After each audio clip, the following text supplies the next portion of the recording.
शिवसेना उद्धव बाळासाहेब ठाकरे गटाचे पक्षप्रमुख उद्धव ठाकरेंनी मुख्यमंत्री आणि उपमुख्यमंत्र्यांवरती टीका करताना त्यांना माकड म्हणून संबोधलं होतं। यावरती बोलताना उपमुख्यमंत्री देवेंद्र फडणवीस यांनी उद्धव ठाकरेंवरती जोरदार टीका केली। देवेंद्र फडणवीसांनी उद्धव ठाकरेंना जशास तसं उत्तर दिलंय आणि उद्धव ठाकरेंचं मानसिक संतुलन बिघडलंय, त्यांना आता डॉक्टरांची गरज आहे असं देवेंद्र फडणवीस म्हणाले।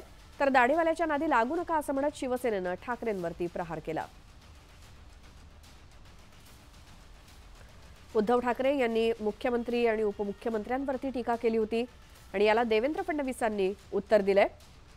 उद्धव ठाकरे यांचं मानसिक संतुलन बिघडलंय, त्यामुळे त्यांना आता डॉक्टरांची गरज आहे असं फडणवीस म्हणाले। दिल्लीश्वरांची दोन चावी देणारी चावीची माकडं त्यांच्या हातात कोलीत सापडले। एक माकड दाढीवालं, त्यांना धड उद्धव बाळासाहेब ठाकरे हे अजून पूर्ण नावच उच्चारता येत नाही।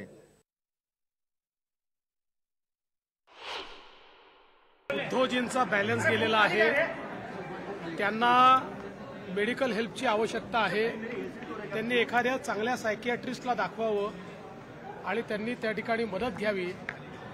मला असं वाटतं की ज्यावेळेस या स्तराला जाऊन एखाद्या पक्षाचा प्रमुख बोलतो त्यावेळी निश्चितपणे त्याला हे लक्षात येतं आहे की जनतेने आपल्याला रिजेक्ट केलेलं आहे आणि म्हणून आता शिवीगाळ करण्यावरती उतरलेले आहेत। पण मला असं वाटतं की खरोखर त्यांचं जे मानसिक संतुलन बिघडलेलं आहे त्याकरता एखाद्या सायकियाट्रिस्टची मदत त्यांनी घ्यावी।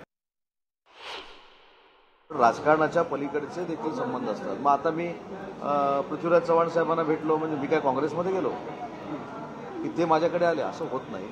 जे कोण सगळे एकत्र राहिला आहे। मी मगाशी जे सांगितलं की राजकीय संस्कृती असली पाहिजे, मी जर राजकारणाच्या पलीकडे जाऊन काही लोकांना भेटलो असेल तर ही महाराष्ट्राची राजकीय संस्कृती आहे आणि ती तोडण्याचा प्रयत्न हे उभाठावाले करतात। म्हणून कोण कोणाला माकड म्हण, कोण कोणाला डुक्कर म्हण, कोण कोणाला अजून कुत्रा म्हण, हे होऊ नये।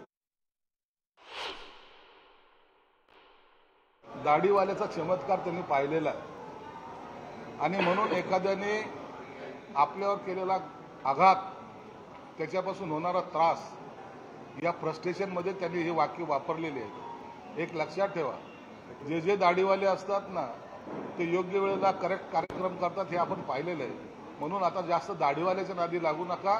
जे बिन दाढीवाले आहेत त्यांना सांभाळायचा प्रयत्न करा।